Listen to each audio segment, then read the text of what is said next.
So papasok ulit tayo dito sa cave, no? Secret cave na pinaghihinalaan na pinasok ng mga Hapon noon o tinigilan ng mga Hapon. So tingnan natin kung gaano kalawak o gaano kalaki sa baba na ito. So mauna yung guide natin, isang local dito. Hindi na siya magdala ng sundok. Huwag na. So itong butas na to ay hindi pa ito nakikita noon, pero ngayon dahil bumaba ang lupa, ayan, nakita ang butas. Ito pala, oh. Sandal ka, tapos may isa. Ganyan pala po. Takot yung isa. Ito pala.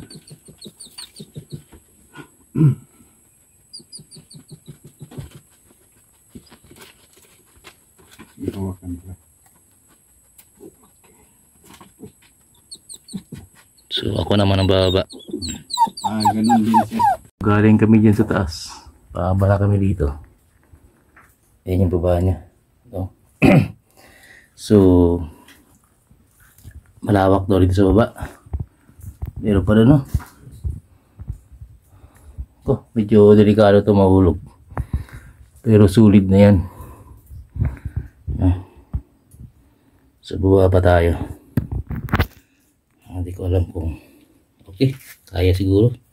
Parang may hagdanan lang. Ingat-ingat lang.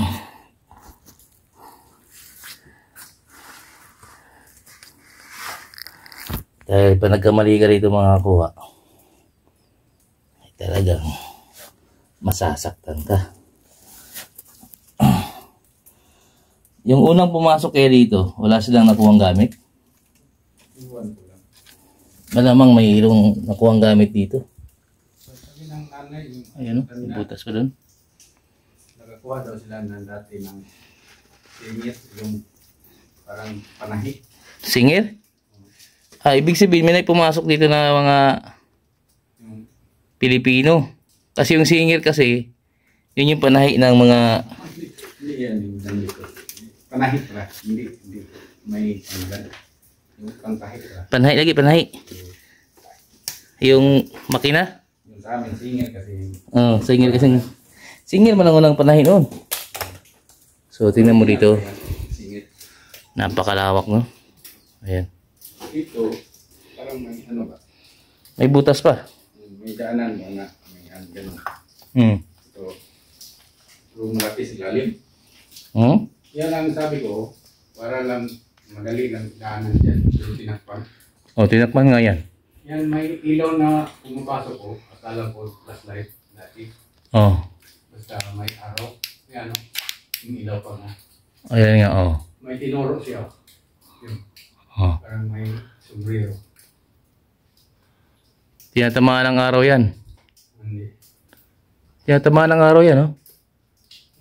Araw yan ng ilaw. Kaya nga. Yan lang, kapitan natin. Ano kaya nasa dyan? Hindi mo makita masyado. Akitin ba yan? Yan, tinatamaan siya ng araw. Pag ganung oras, pag maaga pa, so, ibig sabihin parang butas yan dati, tinakpan na yun, no? No, yun yung tinatamaan ng araw, yun, no? Yun, no? May tinakpan na butas. Tinakpan yan. Bali, malaking butas yan. Tapos tinakpan para hindi masyado halata. Hanapin siguro yan. Titingnan pa natin yan. So, dito sa baba, meron pa. Malaki sa baba. So, tingnan mo yung mga kuha. Maliwanag. Parang simbahan, no? So, ilang lindol ang lumipas. Hindi naman na paano ang area. Matibay. So, medyo madulas dito, no? Okay. Yung mga lagnas, tinanggalan ko. Tinanggalan. Yung mga yan, natanggal yan. Mga tulo kasi yan. Ito, yung patak niya, tutulo din siya. Mag-abot man yung dalawang yan. Mag-abot sila. Tutubo yan. Tulad nito, parang kamay, Kala ko ko science. Hindi. Parang mga ganyan yan, no? Pag ano na kamay. Pero, so ibig sabihin, ni kalayuan yung isa dito. Magkarugtong to silang dalawa. Karugtong tinakpan, no? Oo, magkarugtong. Parang dalawang pintuan. Oo, magkarugtong. Kanina at ngayon, magkarugtong lang to. Oh. Ito lang may ilaw yung pasok. O kasi, ano, breather rin eh. Ilaw din yan. Tatama din yan dito. So yan, ilaw din yan. Tatama yan dito. Yan yung pinakailaw nila. Dati. Oo, tingnan mo. Parang maliwanag na. Oo nga, yung pasok ko dito, hanap-hanap ako. Mm. Biglang may umilaw, takot ako. Mm. Tatago ako doon. Bumalik naman ako. Iba naman ang ilaw. Tungo ganyan. Wala naman kumikibo. Paano yan? Araw siguro. Araw yan. Nasa lubong ko ba? Mm. Labas ko. Nag-flashlight sa akin. Lula ako. Sa umpisa lang ito. Masigit. Pasok sa loob. So, papasukin na natin ilalim ito. Kuha. Ito ang lalim niya. Nasa 20 feet. 20 feet. Pababa. Tapos, mayroon na naman. Isa dito. So, parang naghagdan lang siya, no? Ito, tinangka din itong takpan. Pero, hindi natakpan. Ay, butas pa din. No, may butas pa dun sa ilalim. Stalactite na to. No? So, andun ba sa ilalim? Tingnan natin sa ilalim. Yung mga bato niya nakuha, ganito. Mga stalagmite na yan. No? Yung stalactite, yung pababa, yung stalagmite, yung pataas. Yung natutuluan niya. Yun yung tumutubo yung stalagmite. Stalactite, yung puti. So, may pintuan dito. Sa katagalan ng panahon, matatabunan to ng lupa. Lupa na yun. So, hanggang dito. Ang laki. Ang lawak.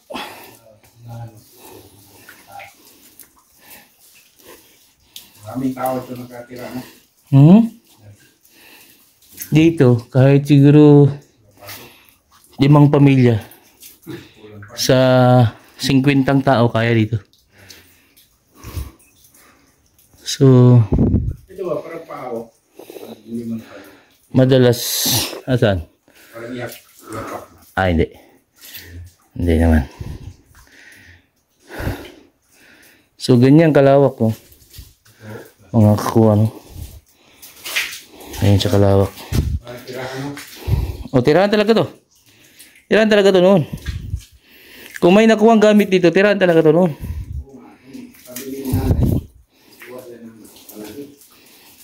Panahi. Makina. Mayroon nga dito. Oo. Meron pa dyan.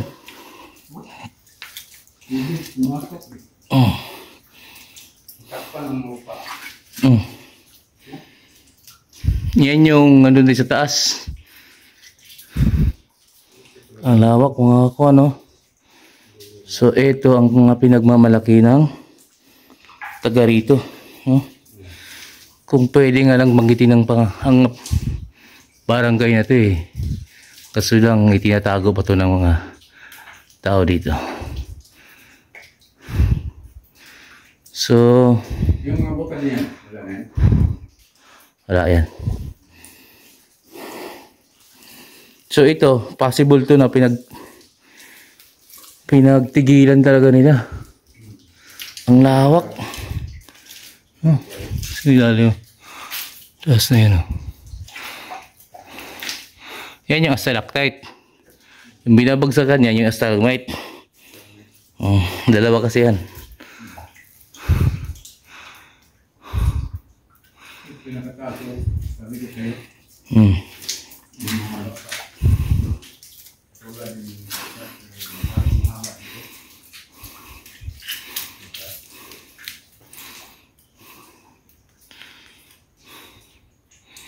So sa mga nasa abroad niyan, no, nasa abroad diyan yung mga nagtatrabaho ng buong buhay nila na hindi sila napag-adventure. Kung mahilig kayo sa ganitong adventure, no? Ay pwede na kayo manood sa YouTube channel ko kasi para din kayong pamasok ng kuweba, ng cave. Napakataas yan, no? Parang katulad din ng isa. Pero ito, may butas talaga to dito. Ito. Oh. May butas pa yan dyan. Yan yung karugtong sa kabila. Yan. Yung natakpan lang doon. Kasi dito wala na to eh. Pababa pa ito, pababa pa ito. Papunta pa dun. Yung pinanggalingan natin mga kanina makakuha. Yan yung karugtong niya. Oh. So kapag ganito, kung may nilagay ang hapon, eh, ginuguhit nila. Ginuguhit nila yan. Tapos may sign sa ano, sa labas. Sa entrance pala. May sign na sa entrance. So ano ito? Mga uling. May uling.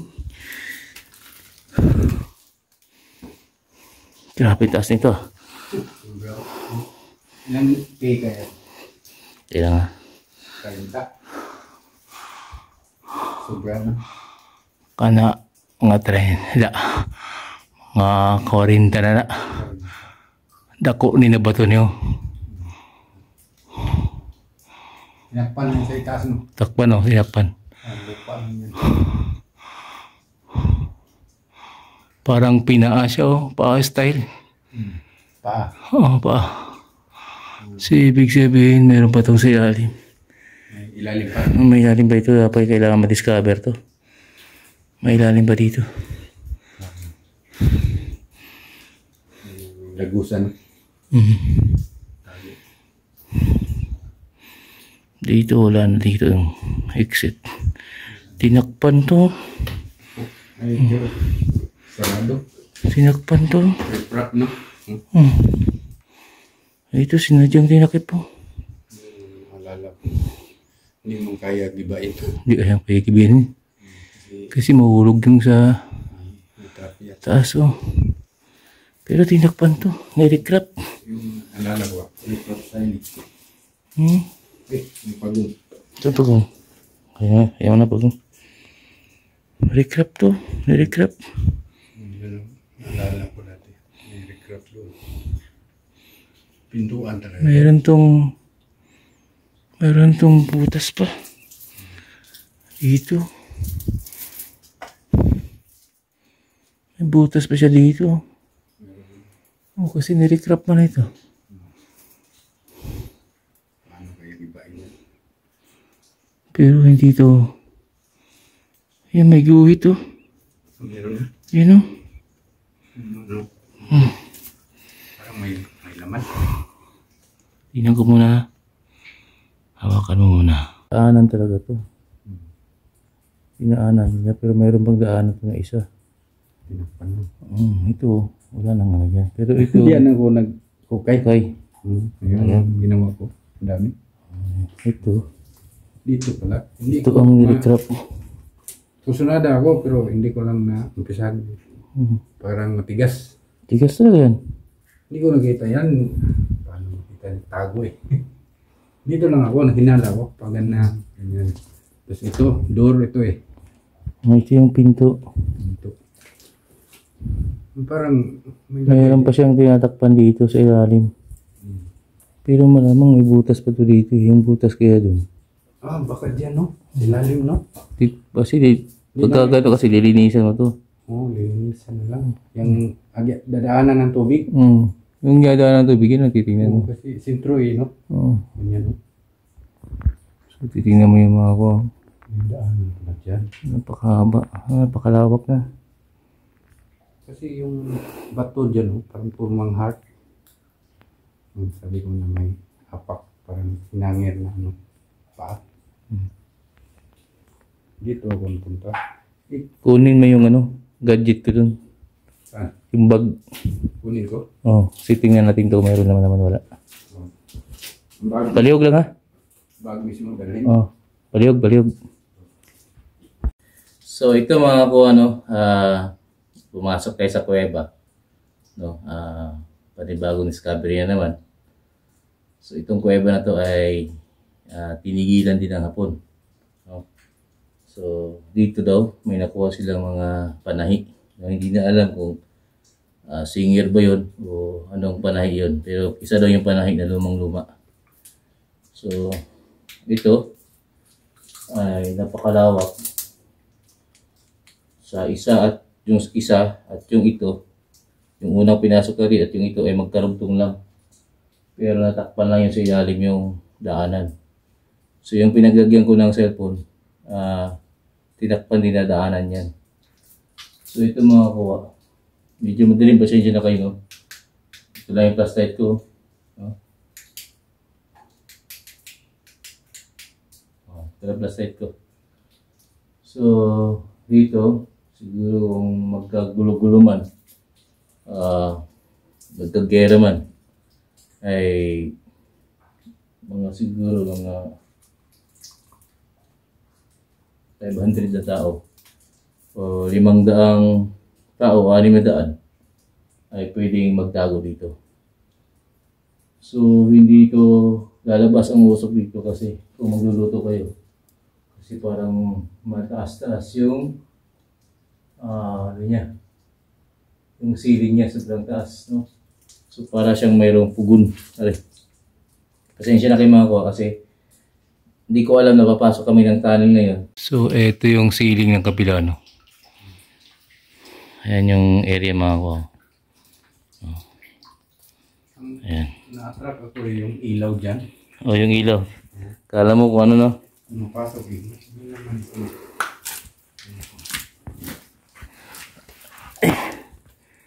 So ayan yung area. No? Ayan yung stalagmite. So mahabang tunnel ito. Mga 600 na tao kaya pumasok dito. Nakakahiga lahat. No? Napakalawak eh, no? Dito. No? Ito din napakalawak. Dito. So kahit magbumbahan pa sila dun sa taas, hindi ka na makagalaw dito.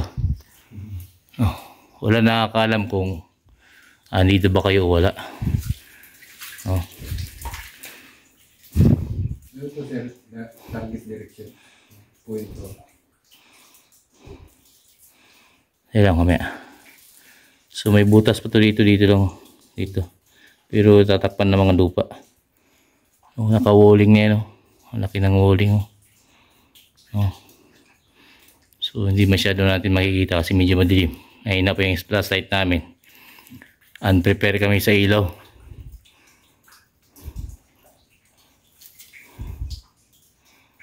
Sign to.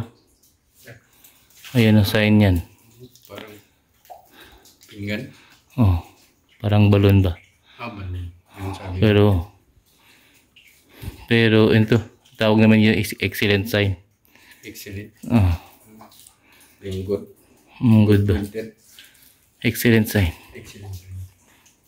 Iba yung good pointed. Iba naman yun. Ang ibig sabihin ng excellent sign, nasa paligid lang.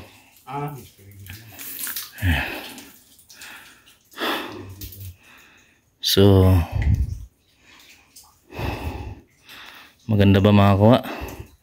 Ako talaga nagagandahan ako dito sa mga gawa ng kalikasan. Pero ito gawa ng kalikasan, ginawa namang kampo ng o bahay ng mga Hapon noon. So tara, balik na tayo sa labas mga kuha. Dito ikaw na. Yung bag mo. Okay. Doon na ako sa mga niya. So, yun mga kuha, no? Palabas na tayo ng tunnel. So, pagpapasok ka ng tunnel mga kuha, putik talaga yan. No? Pero pag nalinis yan, napakaganda.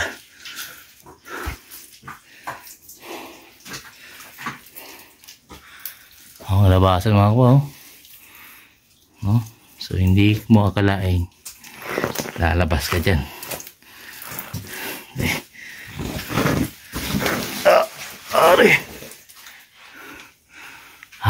Labas mo na makuha. So yun mga kuha, nakalabas na kami. Kung titingnan nyo, hindi talaga malalaman na yan ay cave, no? So talagang pinagtaguan yan ng mga Japanese army para hindi sila makita.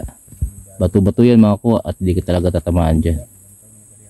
So kapag bababa ka rin dyan na isa ka lang o tropa, patay ka kagad dahil pabagsak ka dyan eh. So kung grenade mo naman sila, hindi sila matatamaan dahil pupunta lang sila sa pinanggalingan natin. So itong bato na to, sobra ka titigas mo yan. Ayos.